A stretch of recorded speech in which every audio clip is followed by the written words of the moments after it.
Տիկին Անդրեսյան, հարցերս շատ են, փորձենք հերթով գնալ։ Առաջին հարցս վերաբերում է, թե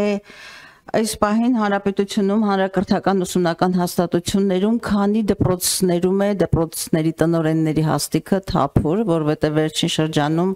գոնե 300 թիվն է շրջանառվում։ Երկրորդ հարցս վերաբերում է հանրակրթական ուսումնական հաստատություններում ուսուցիչների կամավոր ատեստացիայի ուրեմն տոկոսը դարձյալ, թե ուսուցիչների քանի տոկոսն է անցել կամավոր ատեստացիան։ Մյուսը վերաբերում է նախադպրոցական հաստատություններում այդ տարիքի երեխաների ընդգրկվածության տոկոսին, թե նախադպրոցական ուրեմն հաստատության տարիք ունեցող երեխաների ողջ հանրապետությունում քանի տոկոսն է ընդգրկված մանկապարտեզներում։ Չորրորդ հարցս վերաբերում է գիտությունների ազգային ակադեմիային, այս հարցը ես կարծեմ Լիագումարին բարձրացրի, բայց իմ կարծիքով, ոչ թե իմ կարծիքով բավարար պատասխան չստացա։ Ինձ հետաքրքիր է, թե մոտ 30-ից ավելի, 33 տասնյակից ավելի ակադեմիայի ինստիտուտների ճակատագիրը եւ արդյոք 2026 թվականի բյուջեով ինչ նախատեսումներ կա եւ այդ նախատեսումները ինչ հայեցակարգի վրա են կառուցված։ Մյուս հարցը վերաբերում է, դուք ասացիք, որ 2025-ի առաջին 10 ուրեմն ամիսների կտրվածքով մոտավորապես 67 միլիարդի կապիտալ ծախսեր են կատարվել։ Խնդրում եմ ասել, թե այդ կապիտալ ծախսերը նախատեսված կապիտալ ծախսերի քանի տոկոսն են կազմում, որովհետև կարող են հնչեղ թվեր այստեղ հրապարակվել, բայց նախատեսվածի քանի տոկոսն է։ Մյուս հարցս վերաբերում է ուրեմն հանրապետական նշանակության հուշարձանների նորոգմանը եւ հատկապես երկուսին, Հովհաննես Թումանյանի թանգարանի նորոգմանը եւ Ծիծեռնակաբերդին։ Դուք օգտագործեցիք մանիպուլյացիա արտահայտությունը կամ գնահատականը տվեցիք, որը բնականաբար բացարձակապես ես չեմ կիսում, որովհետեւ եթե չլիներ այն հանրային աղմուկը եւ մասնագիտական աղմուկը, գոնե, չգիտեմ, ես հիմա լավատես չեմ, որ ինչ ընթացքի մեջ է, բայց գոնե չէինք ունենա ուրեմն այս կասեցման կամ աշխատանքների այլ հունավորումը։ Գոնե այն պատկերը, որ արձանագրվեց Ծիծեռնակաբերդում, հստակ էր, որ այնտեղ ոչ պրոֆեսիոնալ մոտեցում էր ցուցաբերվել, ոչ պատշաճ նախապատրաստական աշխատանքներ, ոչ պատշաճ նախագծում եւ անգամ մասնակի հեղինակային վերահսկողության պայմաններում նույնիսկ հեղինակներից մեկը Սաշուրը Քալաշյան ասաց, որ ուզում եմ իր բառը հիշեմ, չգիտեմ, ասաց ճուրտ ու բրդի ինչ որ բառադի մոտեցման բա իրականացվել։ Եվ ես կարծում եմ, այս ամենը խոսում է այն մասին, որ ոչ հեղինակային վերահսկողություններ որակյալ իրականացվել, ոչ բավարար փորձաքննություններ իրականացվել եւ ոչ էլ սա մի շարք, այսպես ասեմ, հետևությունների առիթ պիտի տա եւ ընտրվում են կազմակերպություններ, որոնք հուշարձանների, այն էլ այդ որակի մակարդակի բացառիկ հուշարձանների վերանորոգման փորձ ավանդույթ համապատասխան մասնագիտական կարողություններ չունեն։ Ես այստեղ կավելացնեի նաև Հովհաննես Թումանյանի տուն-թանգարանի պատմությունը, որը կարծեմ 2023-ին էր, մեկնարկել 740 միլիոն, մեկը 740 միլիոնի էր,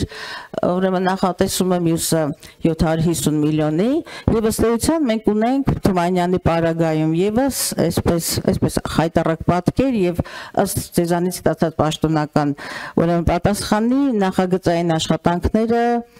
նախագծային աշխատանքները բավարար որակյալ չեն եղել եւ ոչ խորքային եւ ըստ էության կասեցվել է եւ նոր նախագծման անհրաժեշտություն կա։ Սրանք խոսում են այն մասին, որ հանրային անհանգստությունը եւ մասնագիտական անհանգստությունը ոչ թե մանիպուլյացիա է, այլ ժառանգության նկատմամբ պատշաճ վերաբերմունք, որը համապատասխան մարմիններին շատ ավելի աչալուր եւ շատ ավելի պրոֆեսիոնալ աշխատանքի եւ կազմակերպման մասին է խոսում։ Խնդրում եմ հարցերից պատասխանեք, հետո առիթ կունենամ նաեւ անդրադառնալու կամ պատասխանելու մի խոսքով կշարունակենք, շնորհակալություն։ Շնորհակալություն, Տիկին Գալստյան, մենք այս պահին ունենք կառավարման նոր համակարգին անցած 583 դպրոցներ, դրանցից 234-ում նշանակված են տնօրեններ, 349-ում դեռևս ընթանում է մրցութային գործընթաց եւ պետք է ասեմ, որ այստեղ մենք բնականաբար չենք գնում որակի կոմպրոմիսի ճանապարհով, այլ գնում ենք համապատասխան տեխնացուներ գտնելու ճանապարհով եւ առաջիկայում նաեւ այս տրամաբանությամբ մյուս թափուր տեղերը կհամալրվեն։ Ինչ վերաբերում է կամավոր ատեստավորման ցուցանիշին, մենք այս պահին ունենք 6321 ուսուցիչներ, որոնք համակարգով անցել են դրական արդյունք ունեն եւ հավելավճար են ստանում դրույքաչափի փոփոխությամբ կամ միայն դրույքաչափի փոփոխություն եւ ես նշեցի, որ այս պահին դիմել են նաեւ 8400-ից ավել ուսուցիչներ նոր փուլին մասնակցության, նոյեմբերի 8-ին կմեկնարկի կամավոր ատեստավորման հերթական փուլը եւ տարեվերջին մենք կկարողանանք ունենալ նաեւ նոր ցուցանիշներ, թե որ տոկոսն է ուսուցիչների ատեստավորված, այս պահի դրությամբ ես ասացի, որ շուրջ կեսը մեր ուսուցիչների կամ արդեն շահառու է կամ դիմել է, որպեսզի համակարգի մասնակից դառնա։ Նախադպրոցական տարիքի երեխաների ընդգրկվածության մասով ես կուզեմ հստակեցնել մեկ բան, որ մենք այս տարի աշխատել ենք վիճակագրության կոմիտեի հետ, որպեսզի վերանայվի մեթոդաբանությունը հաշվարկի։ Ձեզ մի պարզ ցուցանիշ ասեմ, եթե օրինակ հիմա դուք բացեք եւ նայեք պաշտոնական վիճակագրությունը, որը հրապարակված է, այդտեղ կտեսնեք, որ 2024-ի տվյալների համար ոչ պետական նախադպրոցական հաստատությունների թիվը օրինակ նշված է 42, երբ որ իրականում նախարարությունն է լիցենզավորում այդ հաստատություններին եւ 200-ից ավել լիցենզավորված ոչ պետական նախադպրոցական հաստատություններ կան, որտեղ հաճախում են 10,000-ից ավել երեխաներ։ Եվ այս պահի այն ցուցանիշները, որը հրապարակվում է, մեզ թույլ է տալիս ասել, որ մենք երեքից այն ցուցանիշները, որոնք մենք հավաքագրում ենք նախադպրոցական կրթության տեղեկատվական համակարգով եւ ունենք վիճակագրության կոմիտեի հետ պայմանավորվածություն, որ 2026-ից սկսած ինչպես դպրոցների մասով ենք մենք իրենց փոխանցում վիճակագրական տեղեկատվությունը, վարելով վարչական ռեգիստրը, նույն տրամաբանությամբ կգործենք նաեւ նախադպրոցական համակարգի պարագայում եւ այս պահին արդեն 80%-ից ավել է 3-ից 5 տարեկանների ընդգրկվածությունը եւ ես կարծում եմ, որ մենք կառավարության ծրագրի թիրախը, որը 3-ից 5 տարեկանների 85% ընդգրկվածությունն է 26 թվականի դրությամբ, մենք ավելի քան ապահովելու ենք։ Դա է ցույց տալիս մեր նաեւ ընթացիկ հաշվարկները։ Եվ կարծում եմ, որ եկող տարվա պաշտոնական վիճակագրության մեջ էլ այդ ցուցանիշները կտեսնեք։ Ինչ վերաբերում է գիտական ինստիտուտներին, նրանց հետ որևէ բան իրենց ֆինանսավորման տեսանկյունից տեղի չի ունենում, իրենց ֆինանսավորումները բազային ֆինանսավորման մասով նախատեսված են բնականաբար 26 թվականի բյուջեում, փոխվում է ըստ էության այս պահին հաշվապահական գործընթացը պայմանագրի կնքման հետ կնքելու եւ ֆինանսավորումը ուղիղ բարձրագույն կրթության եւ գիտության կոմիտեից ստանալու հանգամանքը,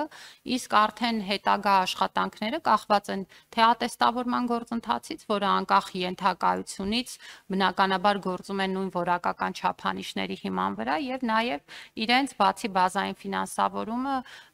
թեմատիկ եւ այլ ֆինանսավորումների ստացման ծավալներից։ Այսինքն այս պահին ես չեմ կարծում, որ իրենց կյանքում որևէ էական բան է փոխվում, էական բանը կփոխվի այն փուլում, երբ որ մենք արդեն կունենանք բուհերի խոշորացման եւ գիտահետազոտական կազմակերպությունների հետ ինտեգրման գործընթացը։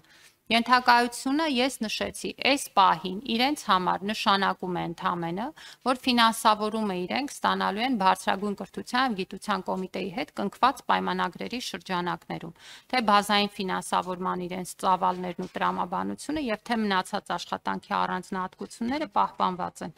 Ինչ վերաբերում է կապիտալ ծախսերի կատարողականին, ես նշեցի, որ 358 միլիարդ արժողությամբ ծրագրից 153 միլիարդի կատարողական ունենք այս պահին, խոսքը վերաբերում է դպրոցաշինության ծրագրին, ինչ վերաբերում է ուրեմն մինչև տարեվերջ կանխատեսմանը, մենք նախատեսում ենք, որ շուրջ 115 միլիարդ դրամի կատարողական կունենանք եւ սա կարծում եմ, որ շատ լավ ցուցանիշ է, շուրջ 125 միլիարդից, ինչը նշանակում է, որ գրեթե ամբողջությամբ կկատարենք։